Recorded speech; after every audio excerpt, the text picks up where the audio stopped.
भरी जवानी में अपना ही मुंह काला करना, ये अत्यंत दुख की बात थी। ये तो वो समय होता है जब हर लड़की को सुंदर दिखने की चाह होती है, पर इस दुनिया में बैठे एक से बढ़कर एक हवस के भूखे दरिंदों से बचने के लिए राजकुमारी को यही कृत्य उचित लगा। और इसके सिवा वो बेचारी सोचती भी तो क्या, उसका इस दुनिया से मन तो तभी उठ गया जब वो अपने खुद के घर में खुद के बाप से ही नहीं बच पाई। तो अब तो फिर भी वो घर से बाहर ऐसी खुली दुनिया में थी जहाँ ऐसे ऐसे भेड़िए रहते हैं जो हमेशा किसी को भी नोच कर खा जाने की फिराक में रहते हैं। इसी सोच के साथ अत्यंत भारी हृदय से वो अपने पूरे शरीर पर कालिक पोत लेती है। राजकुमारी तारा ने पूरे शरीर पर इस तरह से कालिक पोत ली कि कोई उसे देखकर ये नहीं बता सकता था कि ये उसका असली रूप है या फिर कालिक पुता हुआ। वो ऊपर से नीचे तक अब एक क्रूप स्त्री नजर आ रही थी। राजकुमारी तारा ने जब इस हुलिये के साथ पानी में अपनी परछाई देखी तो वो भी खुद को नहीं पहचान पाई। अब जब राजकुमारी को पूरी तरह ये यकीन हो गया कि उसे कोई नहीं पहचान पाएगा, अब उसे किसी से कोई खतरा नहीं है, तो वो अपनी ससुराल जाने का निश्चय करती है। राजकुमारी ने सोचा कहीं और भटकने से बेहतर तो यही है कि प्रतापगढ़ ही जाया जाए।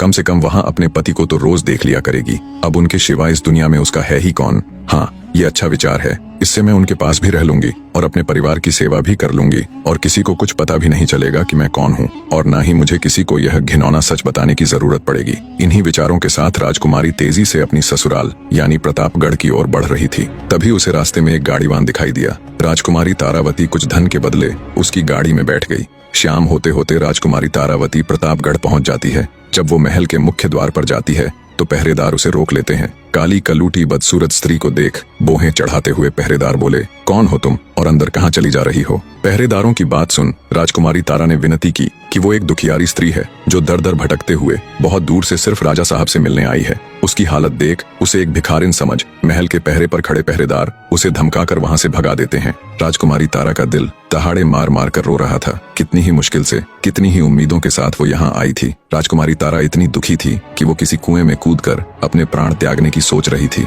फिर उसने सोचा बिना अपनी आखिरी कोशिश किए ऐसे तो अपने प्राण नहीं त्यागेगी।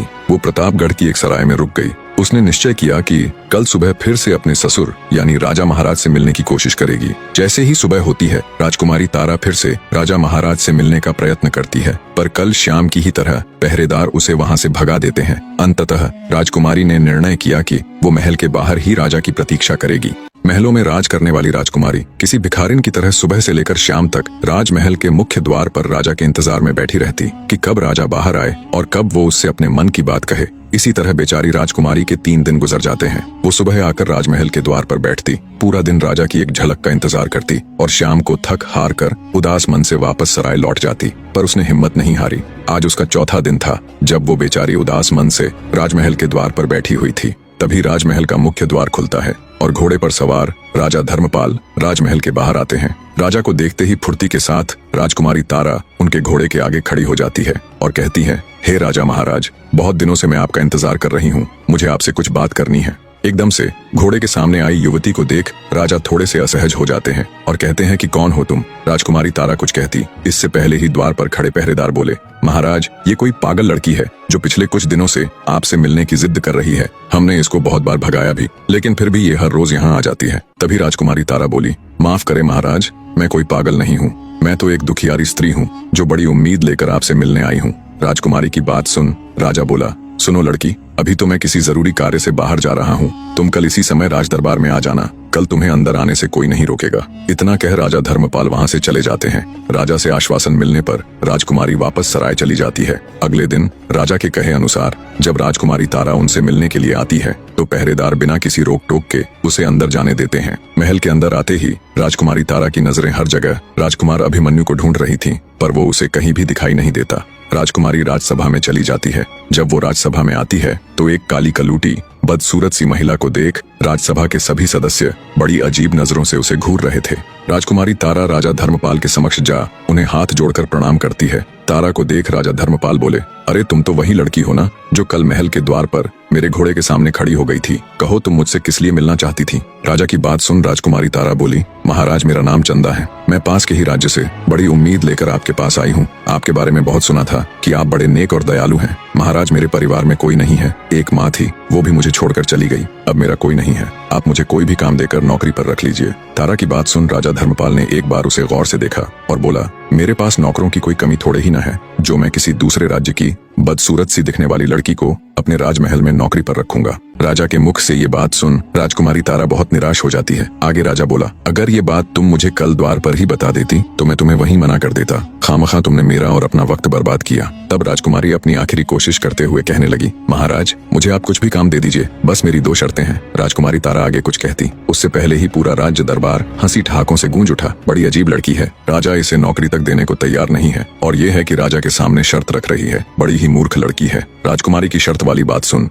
राजा धर्मपाल भी आश्चर्य से भर गया और उत्सुकता के साथ बोला, अच्छा बताओ तो तुम्हारी वे कौन सी शर्त है? राजकुमारी बोली, महाराज पहली ये कि मुझे अपने काम के बदले बस 2 वक्त की रूखी सूखी रोटियां ही चाहिए, क्योंकि इससे ज्यादा की मुझे जरूरत भी नहीं है, इसलिए आप इसे मेरी पहली शर्त ही मान सकते हैं। राजा ने सोचा, बड़ी बेवकूफ लड़की है, एक तो काम के बदले सिर्फ सूखी रोटियां मांग रही है और दूसरा उसे शर्त का नाम भी दे रही है। राजा उसकी मूर्खता पर मन ही मन मुस्कुराया और बोला, अच्छा ठीक है, अपनी दूसरी शर्त बताओ। राजकुमारी तारा बोली, महाराज मेरी दूसरी शर्त ये है, अगर मुझसे कोई गलती हो जाए, कोई भूल हो जाए तो आप मुझे नौकरी से नहीं निकालेंगे, भले ही मेरी गलती के बदले मुझे कोड़े मारने की सजा दे दीजिएगा। इतना कह राजकुमारी तारा घुटनों पर बैठकर राजा के सामने गिड़गिड़ाने लगी और बोली, महाराज मुझ अनाथ पर दया कीजिए, अब आप ही मेरी आखिरी उम्मीद हो, कृपया मुझे मना मत कीजिएगा। उसको यूं गिड़गिड़ाते देख राजा धर्मपाल को उस पर दया आ जाती है। अंततः वे उसे जानवरों के बाड़े का काम दे देते हैं। राजा के पास बहुत गाय थीं, जिनको खिलाने पिलाने से लेकर उनको चराने ले जाने और बाड़े की साफ सफाई तक का सारा काम राजकुमारी तारा को सौंप दिया जाता है। उसके रहने की व्यवस्था भी पशुओं के साथ बाड़े में ही कर दी जाती है। राजकुमारी तारा अत्यंत खुश थी। जब एक नौकरानी चंदा यानी राजकुमारी तारा को बाड़े के पास लेकर जाती है तो राजकुमारी तारा को बाड़े से कुछ ही दूरी पर राजकुमार अभिमन्यु खड़े हुए दिखाई देते हैं। ऐसे अपने पति को बस कुछ ही कदम दूर खड़े देखकर राजकुमारी तारा का हृदय अंदर से उमड़ आता है। उसकी आंखों में खुशी के आंसू आ जाते हैं। एक साथ पता नहीं कितनी ही भावनाएं राजकुमारी के अंदर बह रही थीं। उसका दिल कर रहा था कि अभी भागकर अपने पति के पास जाए और उसके पैरों में गिर जाए और अपने साथ बीती पूरी व्यथा उनके आगे कह सुनाए और उन्हें बता दे कि वो मरी नहीं बल्कि जिंदा है। पर समय की नजाकत को देखते हुए राजकुमारी अपनी भावनाओं पर काबू पा लेती है और चुपचाप नौकर के साथ बाड़े के अंदर जाने लगती है। तभी राजकुमार अभिमन्यु के पास खड़े एक व्यक्ति ने हाथ से इशारा कर राजकुमारी तारा को अपने पास बुलाया। धड़कते दिल के साथ राजकुमारी तारा राजकुमार के पास जाती है। आज पहली बार वो अपने पति को इतनी नजदीक से देखने वाली थी। जब राजकुमारी राजकुमार अभिमन्यु के पास गई तो उनके पास खड़ा उनका सेवक राजकुमारी से बोला, तेरा नाम क्या है? राजकुमार अभिमन्यु जानना चाहते हैं। सेवक के इतना कहने पर राजकुमारी तारा राजकुमार अभिमन्यु की तरफ देखने लगी। पहली बार उसने अपने पति को इतने पास से देखा था। वो अपने सुंदर नौजवान पति को आंखों में बसा लेना चाहती थी। जब उसने गौर से राजकुमार अभिमन्यु को देखा तो वो उन्हें देखती ही रह गई। उनका सुंदर रूप और हष्ट-पुष्ट शरीर, ये वही सूरत थी जिसको देखने के लिए वो इतने वर्षों तक तरसी थी, इतने कष्ट सहे थे। राजकुमारी को ऐसे एक सांस राजकुमार को घूरते देख उनके पास खड़ा व्यक्ति बोला, ऐसे क्या देख रही है? क्या तूने कभी कोई राजकुमार नहीं देखा? अपनी नजरें नीची रख। क्या तूने कभी खुद को आईने में देखा है? तू इतनी बदसूरत है, इतनी कलमुही है, अगर तू शीशे को भी देखे तो वो भी टूट जाएगा। इतना कह वो आदमी घिनौनी हंसी हंसने लगा। राजकुमारी तारा बेचारी शर्म से पानी पानी हो गई। तभी राजकुमार अभिमन्यु पास खड़े व्यक्ति की हरकत पर क्रोधित होते हुए बोले, अगर वो कुरूप है, काली है, बद्दी है तो इसमें इस बेचारी का क्या दोष है? अरे मूर्ख आदमी, ये तो उस ऊपर वाले की बनाई रचना है। वो किसी को कैसा तो किसी को कैसा बनाता है। किसी के शक्ल सूरत का उपहास करना मतलब उस ऊपर वाले की तौहीन करना है। राजकुमार अभिमन्यु की बात सुन पास खड़े व्यक्ति का अपना सा मुंह हो जाता है। वहीं पास खड़ी राजकुमारी ने जब राजकुमार के शब्दों को सुना तो उसके दिल में राजकुमार की इज्जत कई गुना बढ़ गई। उसे फक्र हो रहा था कि वो इतनी अच्छी सोच, इतने सुंदर विचारों वाले पुरुष की जीवन संगिनी है। राजकुमारी तारा शर्माते हुए राजकुमार की तरफ देखते हुए बोली, जी मेरा नाम चंदा है। राजकुमार बोला, ठीक है चंदा, अब तुम जाओ। राजकुमारी बाड़े में आकर अपने काम में मशगूल हो गई। ऐसे ही दिन बीतने लगे।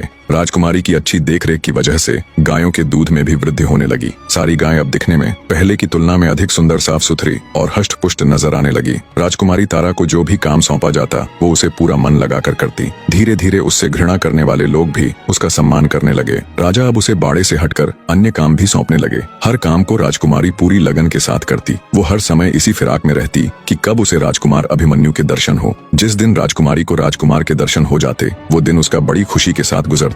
ऐसे बीतते समय के साथ राजकुमारी तारा के दिन भी बड़े अच्छे से गुजर रहे थे। दूसरी तरफ उसका पिता यानी राजा मदनपाल राजकुमारी के न मिलने से बहुत अधिक चिंता में रहता था। वो उसकी गुमशुदगी की घोषणा भी नहीं करवा सकता था क्योंकि उसने राजकुमारी तारा को मृत घोषित किया हुआ था। हर गुजरने वाला दिन अब राजा मदनपाल के लिए किसी नरक में बिताए गए भयानक साल के बराबर होता। रह रहकर अब उसे अपने किए का पछतावा होता। अब राजा को अपने आप से घिन आने लगी थी। अब राजा मदनपाल को पूरी दुनिया में अपने से बुरा कोई भी व्यक्ति नहीं लगता। उसे लगता जैसे सारे संसार में सबसे दुष्ट और घिनौना व्यक्ति वही है, और ये सच भी था। राजा मदनपाल रात रात भर जाग कर खुद पर कोड़े बरसाता। अब उसकी जिंदगी का एक ही मकसद रह गया था कि कैसे भी करके